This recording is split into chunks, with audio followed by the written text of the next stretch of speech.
My name is Ashley. What's up? I'm back with chess, and basically this is my chess.com page. That is my username there, Ashley Longthorn.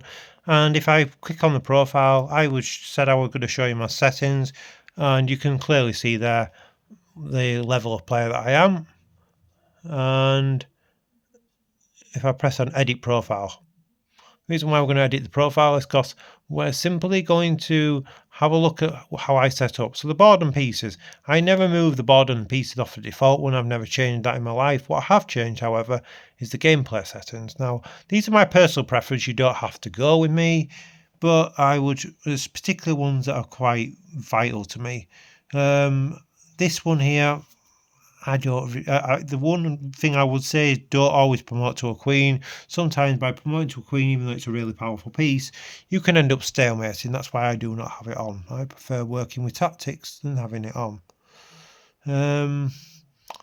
Next interesting thing that's probably a bit bizarre to some people, enabling pre-moves. Now, I am not an advocate for pre-moving, but however, if you are in a bullet or a blitz match and you have very, very long time, sometimes you need to pre-move.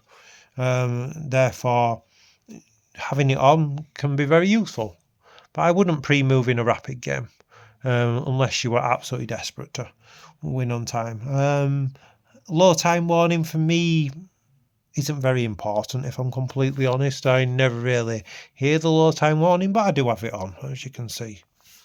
And what probably is interesting to people is the daily game setting. So some of you think I'm really good at daily games. I would say I'm not great. I'm an okay chess player. I'm 1,500. I'm better than the average person. But what allows me to be even better than 1,500 sometimes is the fact that I have this thing called confirm move on, and you can see there in my settings. Now, what this does is it basically allows me to play a move, but until I've confirmed that move, I can take that move back. So if I play a move, let's say I play pawn e5 or e4. Let's play pawn e4 as the move. And we'll go, but I think no, I don't actually want to do e4. I want to play knight f3. And f3, I can take that move back and just play knight f3 instead. And so it also allows me to calculate on a deeper level. Like sometimes if I'm in a middle game with somebody and I play a move, I can see beyond that move because I have this thing called confirm move on. So this is quite a good setting to have. Auto claim win. I like this one because sometimes your opponent just annoys you by, if you ever had an opponent where they just waste the clock simply, and I have auto claim win on this, so if that happens, I automatically win the game. And I allow challenges from anyone. I don't care what your rating is. I don't care whether you're 500 or whether you're 2,500. I really don't care. I just want to play chess. So if you want to challenge me, feel free to. Engine evaluation, you might think, hang on, is he cheating? I can promise you I'm not. I've played over 20,000 games. I am just like anyone else. I want to improve in the game, and I would only ever use my engine after the game. I would not use it during the game. It's one of those things I just don't believe in doing personally. Is there anything else that's interesting? Puzzles. Now, if you're under 1,000 rating, and even if you're above 1,000 rating, doing puzzles helps your board vision. And I know people just want to play. I've been the same for years. But if you want to see improvement, if you want to go from 800 to 1,200, puzzles is your only way, really. Before you play a game, you should be warming up by doing 5 minutes of puzzles. It's not long. Just spend 5 minutes a day doing puzzles. You will improve. Maybe you won't see the result instant, but you've got to do it. Otherwise, you're never going to improve, is the reality. And that there is just not very relevant. So now you know what my settings are, because I've just shown you them. I want to get into a YouTube channel I'm really passionate about, and this guy's so good at what he does. It's called Chess with Akeem.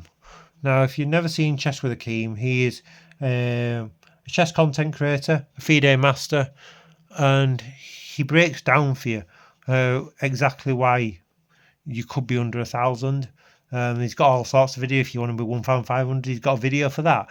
But this one here, I'm trying to cater towards people that are under 1,000, because a lot of the people that I'm talking to here, I want to help people that are under my rating, and the only way I can do that is by telling them the processes that I went through to get to the rating I am today. So this is Chess with Akeem. Like I say, he's got multiple videos of different ranges, skill levels. Give him a follow. He's really, really good at what he does. And finally, I want to talk about the Play Store. Now, this is the Google Play Store right here, and particularly this thing here called Game Review. This is absolutely magnificent. Obviously, chess.com, if you're a non-member, you only get one free game review a day. However, if you download this, it's called Game Review. It is entirely free on the Play Store. You literally just type your username into Game Review, whatever your username handle is on chess.com, and then all your past games will come up. And you just literally click on the game you want to review. It takes a few minutes for it to upload the moves, but once it's uploaded, you can literally just see for yourself of the mistakes and your best moves and any mistake you made. And like I say, I've learned a hell of a lot through using this tool, and yeah, I think more people should know about it. It's, like I say, it's very, very good, and I would highly recommend. So yeah, in my next video, like I say, I'll either do a puzzle or I'll do some positions of my games, and we'll talk about them. And yeah, hopefully you've enjoyed. I intend on uploading maybe Wednesday, Friday and Mondays. And the reason why I'm saying Wednesdays, because Wednesday's tomorrow, and obviously I've started this channel in the middle of the week. But yeah, hopefully you'll enjoy me. And on that front, peace out, everybody. Enjoy your time wherever you are in the world. Peace out.